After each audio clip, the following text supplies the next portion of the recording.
Esta es la acción que hacen los dos huesos en conjunto al articularse con el húmero. Flexión, extensión, o supinación y pronación. Esta imagen es para que nos demos cuenta que cuando, sobre todo en la acción de pronosupinación, el radio, cuando uno va a pronar la extremidad, se dirige sobre el cúbito, o sea, por delante de él, lo cruza, ¿no? Como se puede ver en esta imagen inferior, ¿no? O sea, el radio cruza por delante del cúbito, sin embargo, a nivel de flexión-extensión, prácticamente se encuentran en su mismo eje, ¿no? Entonces, los movimientos más importantes o los básicos que realiza esta articulación del codo son pues de flexión-extensión y de pronosupinación. Entiéndase como pronación, palma mirando hacia abajo, y supinación, palma mirando hacia arriba, ¿no? Esta es una imagen, una radiografía también, con el objetivo de poder observar las características mencionadas anteriormente. Este es el húmero, acá tenemos pues el olecrano, este es el radio, el cúbito, ¿no? Acá es parte de la apófisis coronoides, la cabeza, acá está el cóndilo chiquitito, la tróclea que se ve hacia atrás, ¿no? Y la articulación completa, ¿no? Es una radiografía de esta región. Alguna aplicación clínico-quirúrgica, ¿no? Un poco para darnos cuenta por qué es importante conocer estas estructuras, ¿no? Sobre todo porque los huesos, por su naturaleza, por la estructura que tienen, van a presentar lesiones tales como fracturas, que suele ser lo más frecuente, algunos tumores, o degeneración como osteoporosis, ¿no? Aquí, por ejemplo, en la clavícula, lo más frecuente es que la fractura se dé a este nivel, ¿no? Sobre todo la fractura de clavícula, que es el hueso del miembro superior que más se fractura, se da pues como a consecuencia de un trauma obstétrico. Y generalmente la fractura se da a este nivel, a nivel de tercio externo. Ahí tenemos, por ejemplo, una fractura característica, ¿no? Y va a producir una elevación aquí, a nivel de un poco más en la cara interna del hombro. ¿Ya? Acá vamos a ver, se ve como una especie de cabalgamiento de los fragmentos.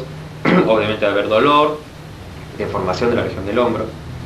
Y, bueno, acá hay unas características como que la escápula es rara, que presenta fracturas, ¿no? Incluso la escápula, para fracturarse tendría que haber un golpe, una caída o un choque muy intenso con esa zona, ¿no? Y acá pues la reducción, ¿no?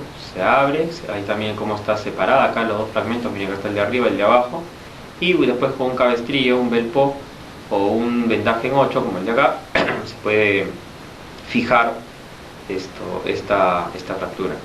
Esto es rarísimo, ¿no? Una fractura de escápula, incluso acá es de escápula y de clavícula, y acá se ve el cabestrillo simple, ¿no? Que va a permitir que el paciente no tenga movilidad en esta zona y de esa manera pueda fijarse o reducirse la fractura lo más rápido posible. Y esto es lo que había mencionado hace un rato y que lo vuelvo a recalcar porque es importante, y ya se han visto algunas preguntas de los exámenes que nos interesan sobre los nervios que se lesionan cuando hay fractura de húmero, ¿no? El más preguntado característicamente es el radial, ¿no? Nervio que se lesiona en el tercio medio radial. En el tercio superior, es decir, en la cara posterior del epífisis proximal, o sea, en el cuello quirúrgico, axilar. Y en el canal epitocraniano, cubital. Y esta es la relación, justo lo que les menciono, del plexo braquial, o sea, los nervios, no todos, sino los más importantes, del plexo braquial con respecto al húmero, ¿no? Acá está el axilar, miren cómo pasa detrás del cuello quirúrgico, el radial, por el canal de torsión, por eso pasa por detrás, se ve en transparencia, y luego se dirige hacia la cara radial del antebrazo, por eso se denomina nervio radial, y que es el nervio cubital, que va a pasar por el canal epitocraniano, ¿no? Y al pasar en esa zona del codo, en esta región interna, pues cuando uno se golpea el codo, siente como una especie de, ¿no? Como de electricidad, como un tirón en esa zona, ¿no? Debido a que se está lesionado, cuando se está, en ese caso, hay una contusión pues, del nervio cubital. También vemos aquí algunas fracturas que ya son un poco más infrecuentes, pero a la vez más graves, como por ejemplo las supracondilias, que abarcan, que son peligrosas porque pueden producir aquí lesión en una arteria que cruza desde este nivel, que es la arteria humeral, y por lo tanto producir un síndrome compartimental que ya todos conocemos, ¿no? Entonces estas fracturas ya son un poquito más complejas, ¿no? Pero para ver la importancia de conocer estas estructuras al detalle, porque a veces se ve esto en las radiografías y uno dice, uy, qué cosa se ha fracturado, ¿no? Entonces al saber qué región se ha fracturado, podemos saber también qué estructuras pasan alrededor de ella y poder hacer un diagnóstico más rápido. Igual acá, esta es una fractura bien del tercio medio del húmero, por lo tanto aquí probablemente ya haya habido una lesión del nervio radial, ¿no? Aquí hay una fractura más bien del cuello, ¿no? Quirúrgico, con una elevación, una tracción de la cabeza hacia arriba, ¿no? Y aquí había una fractura de húmero también en el tercio medio distal, ¿no? Con desplazamiento posterior incluso. O sea, aquí definitivamente el nervio radial probablemente se haya roto incluso. Entonces hay que tener mucho, recordar bien la anatomía de esta zona para saber dar un buen diagnóstico al momento de cómo llega el miembro, ¿no?, del paciente. Y ahí está característicamente cómo es que se lesiona el nervio en la fractura de tercio medio del húmero. Y produce esta lesión característica que se denomina la mano en gota o mano péndulo, o mano caída, ¿no? ¿Por qué? Porque el paciente no puede extender la muñeca, debido a que el nervio radial se encarga de la inervación de todos los músculos extensores. Aquí también, miren, cuando hay una fractura supracondílea, lo que les mencionaba, miren la lesión que se puede producir. Un atrapamiento de la arteria humeral y por otro lado una lesión del nervio mediano, que en un instante lo vamos a conocer. Entonces, como sabemos, hay un compromiso vascular de una zona que es muy irrigada, inervada, incluso está cerrada por múltiples fascias, entonces se produce el llamado síndrome compartimental, ¿no?, cuyo único tratamiento es la fasciotomía, ¿no? Es como abrir todo ese contenido que está por explotar, por así decirlo, lleno de sangre.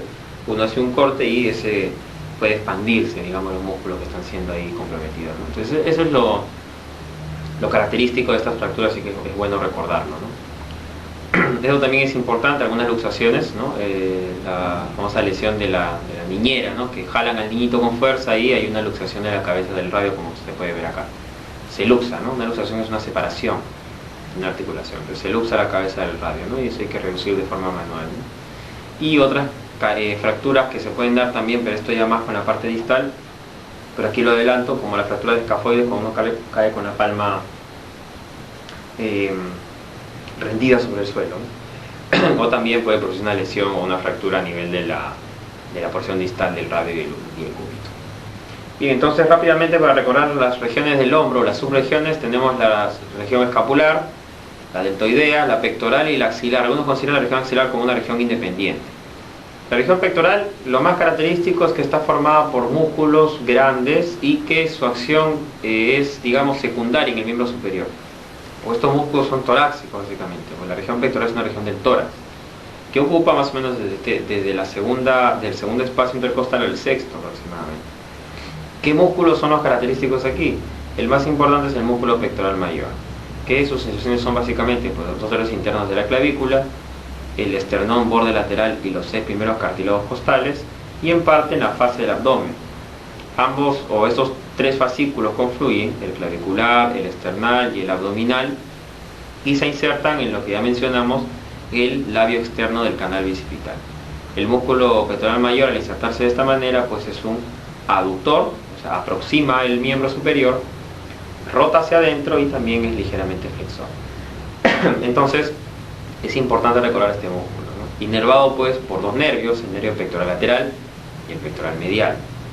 El nervio pectoral lateral únicamente va a inervar la porción clavicular de este músculo. Sin embargo, el nervio pectoral medial inerva las porciones externo-costal o external simplemente y la porción abdominal.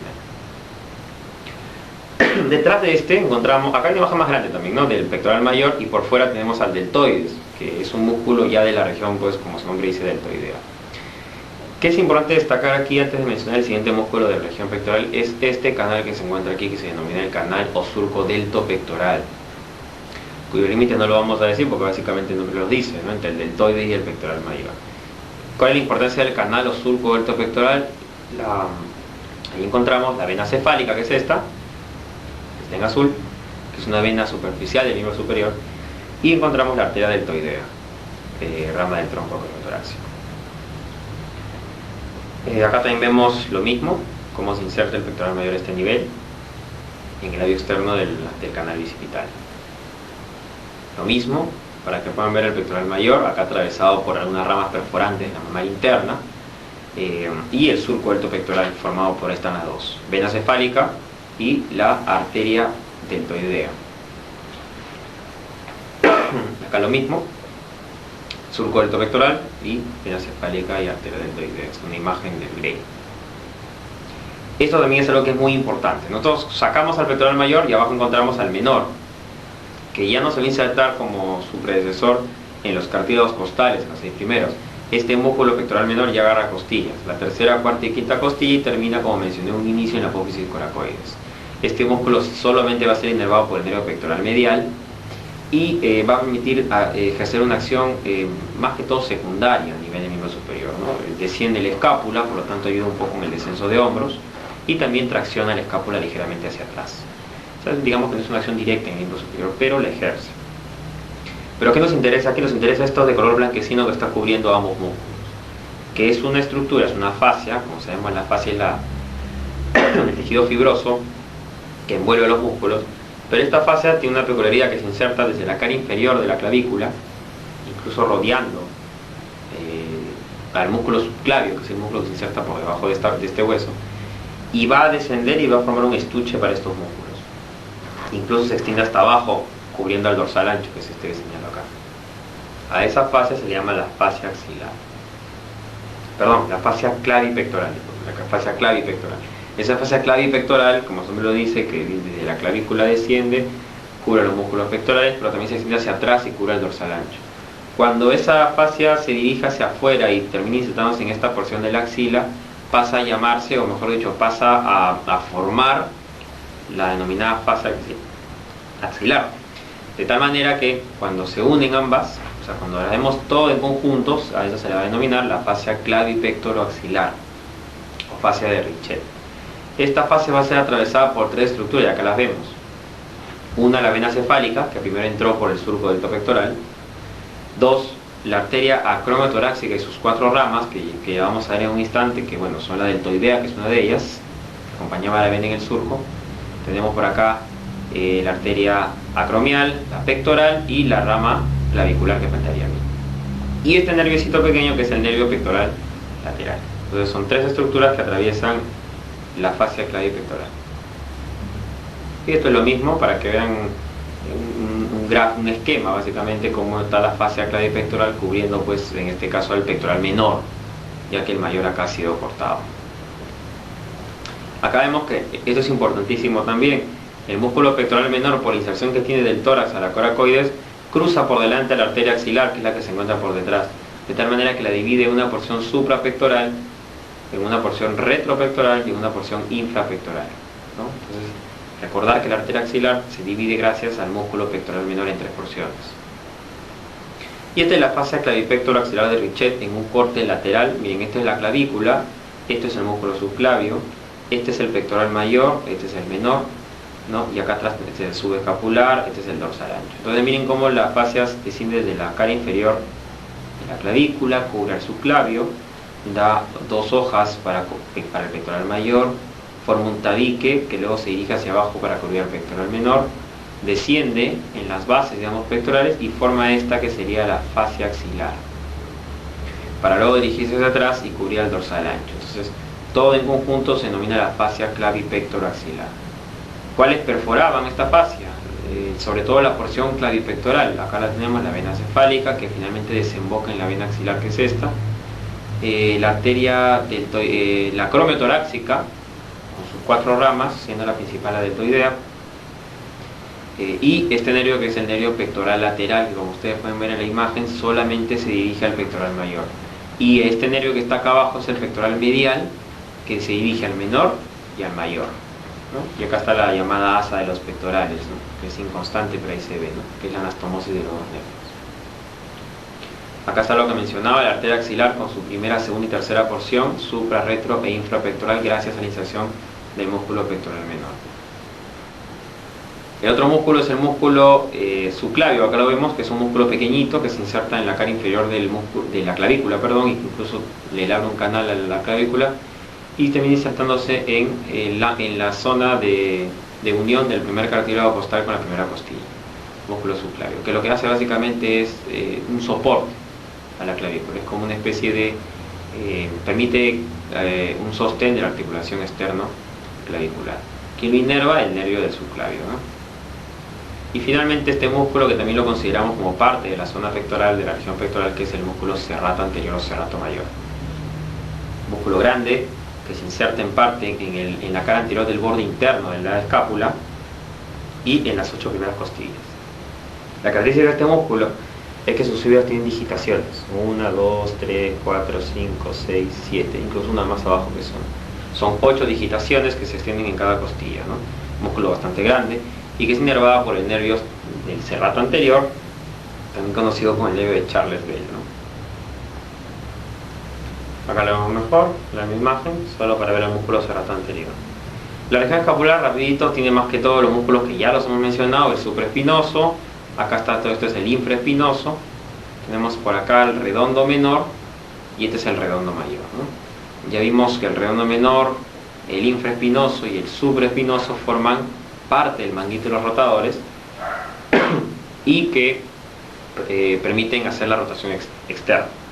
Y el subescapular, que sería por delante, que también es un músculo de esta región, permitirá hacer la rotación interna. Ahora, esta imagen, ¿para qué le he colocado? Porque a veces suelen preguntar estos pequeños espacios y que prácticamente los tenemos como olvidados, ¿no? Y que es importante recordarlos porque sí son motivo de, sobre todo en la rotación de traumatología, ¿no? Tenemos acá el redondo menor por arriba, el redondo mayor por abajo, y este músculo que está acá, que es el músculo característico de la cara posterior del húmero, que es el tríceps braquial, es de su porción larga. Por acá estará su vasto externo, y este que está cortadito es el vasto interno. Entonces, redondo menor, redondo mayor, porción larga del tríceps. Y fíjense que estos músculos van a permitir formar espacios, junto con el húmero incluso. Entre el redondo menor, el redondo mayor y la porción larga del tríceps, como tal, forman este pequeño triángulo que se llama el triángulo de los redondos, o triángulo homotricipital, cuyo contenido básicamente es una arteria que se llama la arteria circunfleja escapular. Lateralmente tenemos un cuadrilátero que está formado por el redondo menor, el redondo mayor, la diáfisis del húmero y la porción larga del tríceps. A este cuadrilátero se le llama el cuadrilátero húmero-tricipital o cuadrilátero de Bell-Po, y cuyo contenido es las estructuras que pasaban por el cuello quirúrgico en su cara posterior. ¿Cuáles eran esas estructuras? Era el nervio axilar o circunflejo y la arteria circunflejo humeral posterior. Y finalmente más abajo un pequeño triángulo formado por el redondo mayor, la diáfisis del húmero y la porción larga del tríceps. Se llama el triángulo húmero-tricipital o de Avelino Gutiérrez, que tiene como contenido las estructuras que pasaban por el canal de torsión, o sea, el nervio radial y la arteria humeral o braquial profunda. Entonces hay que recordar estos espacios porque a veces son motivo de pregunta, ¿no? También no se olviden de los romboides, acá está el menor y este grande es el mayor. Entonces, romboides para adentro, redondos para afuera. Los redondos, el redondo menor, que ya dijimos que es un rotador externo, también es inervado por el nervio axilar. Sin embargo, el redondo mayor, que aquí lo tenemos, es inervado por el nervio subescapular inferior. Recordad que el músculo subescapular que se inserta en la cara anterior de la escápula, de esta zona es el único que tiene dos nervios, el subescapular superior y el subescapular inferior. Y ese subescapular inferior da una pequeña rama que también se va al redondo mayor. Entonces, recordar eso también. Y el nervio axilar, pues como les mencionaba, que inerva no solamente al deltoides, sino también al redondo menor. Aquí tenemos ya los músculos que conocemos, redondo menor, del supraespinoso. Ahí está el infraespinoso y el redondo mayor, que se va hacia la correa bicipital, como hemos mencionado. Y el subescapular que les decía hace un instante, que es todo esto, miren, va desde la fosa subescapular al troquín, y si va al troquín, ¿qué hacía? Rotación interna, ¿no? Es inervado por dos nervios, los nervios subescapulares, superior e inferior. Pero el inferior también va a inervar al redondo mayor, que es el que tenemos por acá. Acá tenemos al dorsal ancho, ¿no? Que si bien no es un músculo directamente del miembro superior, también contribuye en parte en la función de este, porque se inserta a nivel del labio interno de la correa bicipital. Y es inervado por el nervio tóraco-dorsal y va a permitir hacer aducción y rotación interna, ¿no? Recuerden que el principal rotador interno es el subescapular, pero el dorsal ancho y el pectoral mayor también son accesorios, o sea, ayudantes, ¿no? El principal siempre va a ser a nivel del hombro como rotador interno del subescapular. Y acá está todo completamente el manguito de los rotadores, los que están en color negro: supraespinoso, infraespinoso, el redondo menor y por delante el subescapular. Los tres primeros y el troquíter, rotadores externos, y el último en el troquín, rotador interno. Este es el circuito arterial que se va a encargar de irrigar la región escapular, es el circuito vicariante, le dicen periescapular, formado pues por la arteria, esta es la supraescapular, miren cómo ingresa por arriba de la escotadura que mencioné hace un ratito, ¿no? Y por arriba de este ligamento, y va a irrigar pues esta zona. Por la cara medial tenemos la arteria dorsal de la escápula, que es rama de la cervical transversa, que es de la subclavia, y por acá ingresa la circunfleja escapular, que ingresaba por el pequeño triangulito llamado homotricipital que vimos en la diapositiva anterior. La anastomosis de estas tres arterias me forman este circuito arterial vicariante periescapular. Lo mismo, básicamente la misma estructura, solo que un gráfico, un esquema, y como ingresa la circunfleja escapular, la supraescapular y la dorsal de la escápula, también llamada escapular posterior o escapular descendente, que es lo mismo. Anastomosan y forman esa anastomosis periescapular, ¿no? Acá para que vean cómo este es el ligamento, por dentro pasa el nervio supraescapular, pero la arteria pasa por arriba, ¿no? Y acá vemos pues el triángulo homotricipital con la arteria circunfleja, ¿no? Acá está el cuadrilátero húmero-tricipital con el nervio. Miren cómo el nervio axilar ingresa, da una rama al redondo menor y una rama al deltoides, y los inerva. Y también ingresa la arteria circunfleja humeral posterior. Más abajo, el triángulo húmero-tricipital o de Avelino Gutiérrez, miren cómo ingresa el nervio radial y la arteria humeral profunda. Lo mismo los tres espacios delimitados, ya señalados, aquí con sus respectivos contenidos. Acá está el nervio radial, miren cómo pasa cubriendo toda la cara posterior del húmero, ¿no? Y acá está el nervio axilar también. Esta imagen está mucho más bonita, ¿no? Está el triángulo homotricipital, el cuadrilátero húmero-tricipital y el triángulo húmero-tricipital también, con sus respectivos contenidos que ya los mencioné. Aquí también vemos lo mismo. Ya que es una imagen cadavérica, ¿no? Acá estaría el triángulo, acá el cuadrilátero, con sus respectivas estructuras, ¿no? Acá tenemos ya, pero señalados, ¿no? Miren cómo ingresa acá el paquete supraescapular. Y acá tenemos igualito, ¿no? El triángulo por un lado y el cuadrilátero por el otro lado. Y acá el triángulo del nervio radial, triángulo húmero-tricipital o triángulo de Avelino Gutiérrez. Y bueno, el triángulo de la auscultación, que es un espacio donde se dice que al colocar el diafragma en el estetoscopio podemos escuchar mejor el murmullo vesicular. Lo vamos a ver a lo mejor en una imagen y acá lo tenemos, ¿no? Borde medial de la escápula, trapecio, el dorsal ancho y trapecio. Forman el llamado triángulo de la auscultación. Tenemos el romboide con sus inserciones, ¿no? En las vértebras, ¿no? El menor, que básicamente agarra C6, C7, y acuérdense el anterior superior del borde medial de la escápula, y el romboide es mayor de T1, T4, ¿no? Estos prácticamente son elevadores, ¿no? Eleva, junto con este de aquí, que es el elevador de la escápula o angular del omóplato, ¿no? Que son músculos de menor importancia para fines de examen. Y acá está la acción por los romboides que les mencionaba, ¿no? De elevar los hombros e incluso poder llevarlos hacia atrás, ¿no? Como quien se echa en su cama con las manos hacia la cabeza. Bueno, la región deltoidea formada por el deltoides, tres fascículos: clavicular, fascículo espinal, es decir, que se inserta en la espina y la escápula, en su labio inferior, como dijimos, y el fascículo acromial. De los tres, ¿cuál es el principal? El acromial, porque es el que hace la función más característica de este músculo, que es la abducción. Pero las otras dos porciones no están por las puras. La porción anterior es flexora, o sea, la porción clavicular, y la porción posterior, que es la espinal, es extensora. Por lo tanto, el músculo deltoides es flexor, extensor y abductor, siendo lo principal abductor. Y en su totalidad es inervado por el nervio axilar o circunflejo. Ahí lo vemos mucho más grande, le da la forma al hombro básicamente, que es la forma de un abanico, y también insertamos en la parte distal en la vía deltoidea del húmero que ya mencionamos. No se olviden lo que forma junto al músculo pectoral mayor el surco deltopectoral para el pasaje de la vena cefálica y la arteria deltoidea. Y acá un resumen de los músculos, cuáles son sus funciones, ¿no? La abducción por el deltoide, supraespinoso, ¿no? Básicamente los dos primeros es lo más importante que tiene que acordarse. Deltoide y supraespinoso, esa es abducción. Rotación interna, todo lo que sea ancho y mayor. Todo lo que termine en ancho y mayor y miembro superior son rotadores internos. Redondo mayor, pectoral mayor, dorsal ancho. Y obviamente el subescapular siendo el principal. Rotadores externos tenemos, acá nos faltó colocar el supraespinoso, el infraespinoso y el redondo menor. ¿Por qué aquí no se ha puesto el supraespinoso? Porque el supraespinoso, aparte de ser rotador externo, es un abductor accesorio. Los primeros 15 grados de movimiento de abducción los hace el supraespinoso y todo lo restante lo hace el deltoides. Por eso es que se le considera como un abductor accesorio, ¿no? Y aductores, redondo mayor, dorsal ancho, pectoral mayor. Bien, lo que es la región axilar, prácticamente es la región final de esta zona. Va a tener varias paredes, ¿no? La pared anterior está formada por los músculos pectorales, ¿no?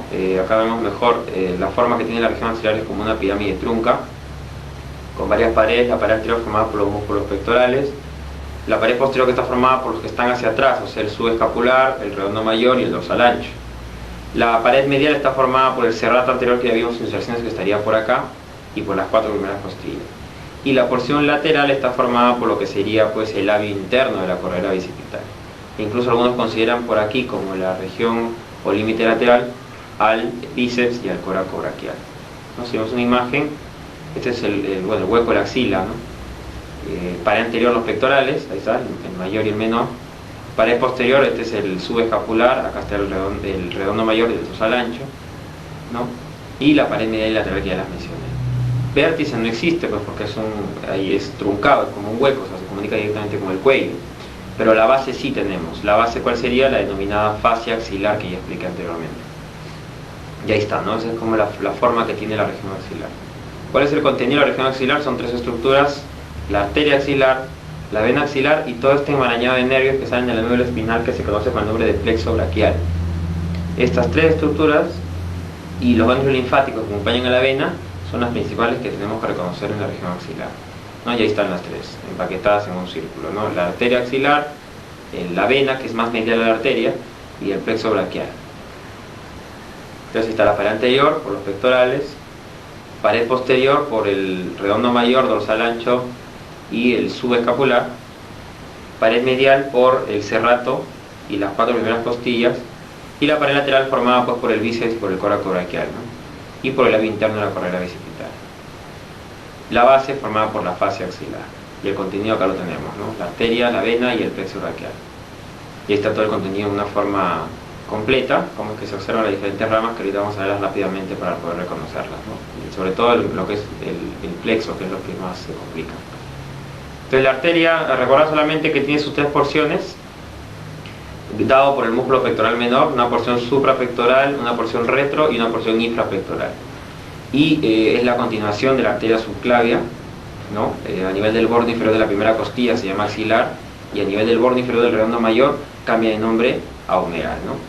Va a tener varias ramas. La primera porción, la rama característica, es la torácica superior, que es una rama pequeñita que no nos interesa realmente. La segunda porción sí tiene 2 ramas que son importantes: la acromiotorácica, que da la deltoidea, la acromial, la clavicular y una rama para los pectorales, y la mamaria externa o torácica lateral, ahorita la vamos a ver, que irriga pues la región mamaria, ¿no? Y la porción infrapectoral, que origina la subescapular y las circunflejas humerales que rodean el cuello quirúrgico del húmero. Acá está como la disposición de la arteria. La arteria es la estructura tal vez más importante de la región axilar. ¿Por qué? Porque es el eje de disección. Uno al ubicar a la arteria ya inmediatamente sabe lo que se encuentra alrededor. Y es más, sobre todo con respecto a las ramas del plexo braquial, las ramas del plexo toman el nombre de su posición gracias a la arteria axilar. Y aquí están, ¿no? Primero está la arteria torácica superior, que es la primera porción, primera rama. La segunda porción está por el tronco acromiotorácico con sus ramitas, que son la deltoidea, que es la que está por acá abajo, esta es la rama acromial, esta es la rama clavicular y esta es la rama pectoral. 3, la arteria mamaria externa o torácica lateral, que irriga también a los pectorales, pero sobre todo a la glándula mamaria.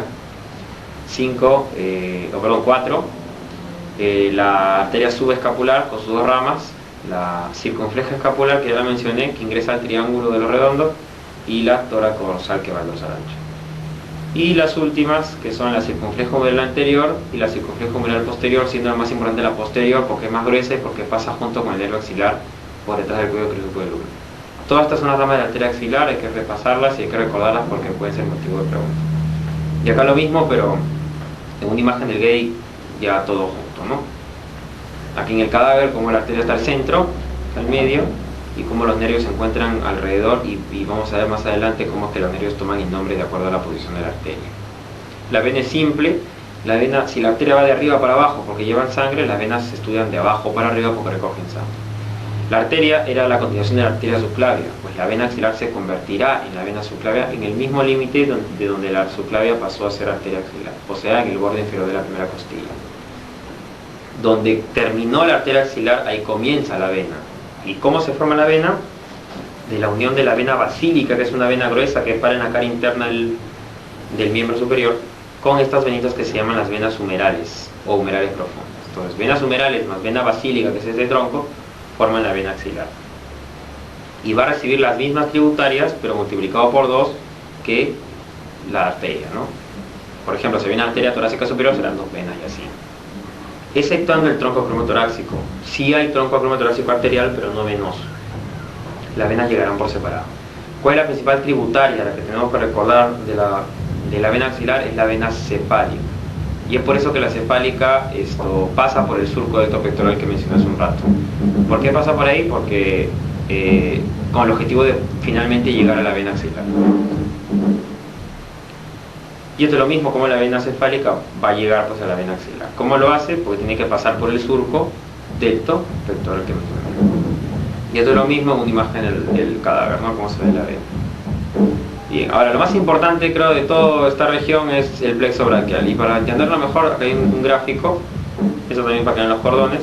Aquí se va a entender mejor cómo es la distribución del plexo braquial. El plexo braquial se va a formar de las ramas anteriores de los 4 últimos nervios cervicales, o sea, C5, C6, C7, C8 y el primer nervio torácico. Entonces cada rama va a empezar a salir. ¿No? Imaginemos que aquí ya salieron las 5 ramas. Entonces, de la unión de la rama de C5 y C6 forman un tronco que se llama el tronco superior o tronco primario superior, del cual van a salir 2 ramas que son el nervio supraescapular y el nervio subclavio, nada más. C7 solo forma el tronco primario medio, que no da ramas. Y C8 y T1 forman el tronco primario inferior, que tampoco va a dar ramas. Ahora, entonces de aquí lo más importante es que el único tronco de los primarios que da ramas es el superior. El nervio de subclavio, que inervará el músculo del mismo nombre, y el nervio supraescapular, que inerva al músculo supraespinoso y infraespinoso, que dan del manguito, del rotator. Cada tronco primario a su vez va a dar una rama anterior y posterior. Ahí está, anterior, posterior, anterior, posterior, anterior, posterior. La rama anterior del tronco primario superior se une a la rama anterior del primario medio, ¿no? Estados anteriores se juntan y van a formar el cordón lateral o anterolateral. Entonces estamos haciendo el plexo del lado derecho. La rama anterior del tronco inferior solito forma el cordón anteromedial. Y las 3 posteriores de los 3 troncos primarios forman el cordón posterior. Los cordones también se conocen antiguamente como troncos secundarios, pero ya no se utiliza ese término para no confundirse, entonces se dice cordón.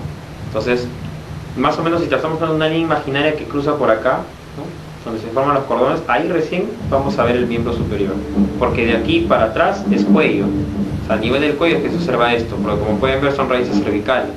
Pero en el miembro superior vamos a ver desde aquí para adelante, desde los cordones. Ahora, cada cordón va a dar 2 tipos de ramas, las colaterales y las terminales. El cordón lateral da una rama colateral nada más, se llama el nervio pectoral lateral, que dijimos que iba a inervar al pectoral mayor, su porción clavicular. Y da 2 ramas terminales. Uno es el músculo cutáneo, que inerva los 3 flexores del brazo, que son el bíceps braquial, el coracobraquial y el braquial anterior, que han sido mencionados, y la raíz externa del nervio mediano. Luego, el cordón medial me da 3 ramas colaterales, ¿no? En realidad son 2 colaterales. El nervio, son 3. Nervio pectoral medial, el braquial cutáneo interno y el antebraquial cutáneo interno. Estos 2 nervios, a diferencia de sus compañeros anteriores, son cutáneos, o sea, son sensitivos. Uno para el brazo y el otro para el antebrazo. Y las 2 terminales de este cordón son el cubital y la raíz interna del mediano. Entonces fíjense cómo acá se forma como una letra M entre las ramas terminales, ¿no? Músculo cutáneo, raíz externa, raíz interna, cubital. Entonces, de la unión de la raíz externa que nace del cordón lateral con la raíz interna que nace del cordón medial, ambos forman el nervio mediano como tal. Por eso es que el nervio mediano es de los pocos nervios de este plexo que tiene todas las raíces. Y finalmente el cordón posterior tiene 3 colaterales y 2 terminales. Las colaterales son el nervio subescapular superior, ya mencionado, el tóraco dorsal, que va al dorsal ancho, el subescapular inferior, también mencionado y que no olvidarse, que inerva el redondo mayor, y finalmente las terminales, que son el axilar, que ya lo conocemos, y el nervio radial, que también fue mencionado. Entonces, este es el plexo braquial, que es un poco tedioso al inicio de entenderlo, pero con un repaso, dibujándolo aparte, ¿no? Varias veces uno se lo puede aprender. Y básicamente lo importante es recordar las ramas terminales, que son las que nos interesan finalmente por las funciones del miembro superior, que son el músculo cutáneo para los 3 flexores del brazo, el mediano, que ahorita vamos a revisarlo rápidamente, que inerva todos los flexores pero del antebrazo, bueno, con algunas excepciones, pero la mayoría, el axilar, que inerva el redondo menor y al deltoides y que pasa por detrás del cuello quirúrgico del húmero, el radial, que inerva toditos los extensores que existan en el miembro superior desde brazo a antebrazo, y que su lesión básicamente se da pues en la cara posterior del húmero. Y el cubital, que va a inervar también básicamente a todos los músculos de la mano y a un par a nivel del antebrazo. Entonces eso es lo más importante. Lo demás es cuestión de saberlos y relacionarlos porque su nombre indica más o menos a dónde va. Y bueno, acá tenemos a un nervio que no pertenece al plexo y que lo he colocado de todas maneras porque puede ser que lo pongan, que es el dorsal de la escápula. ¿Por qué no pertenece al plexo? Porque para que se llame plexo tiene que haber una unión de las fibras nerviosas. El dorsal de la escápula, conocido también como nervio de los romboides, nace directamente de ese 5, entonces no tiene nada que ver con el plexo. Y la otra fibra nerviosa que nos interesa es el nervio torácico largo de Charles Bell, que iba al serrato, como les dije en su momento. Una pregunta de examen clásica de anatomía es si el Charles Bell pertenece o no al plexo, y la respuesta es no, porque se origina igual de raíces C5, C6, C7, pero no forma los troncos, por lo tanto no es parte del plexo. Pero sí es importante conocer este nervio porque va al serrato. Y es más, acompaña también a la arteria mamaria externa en su trayecto.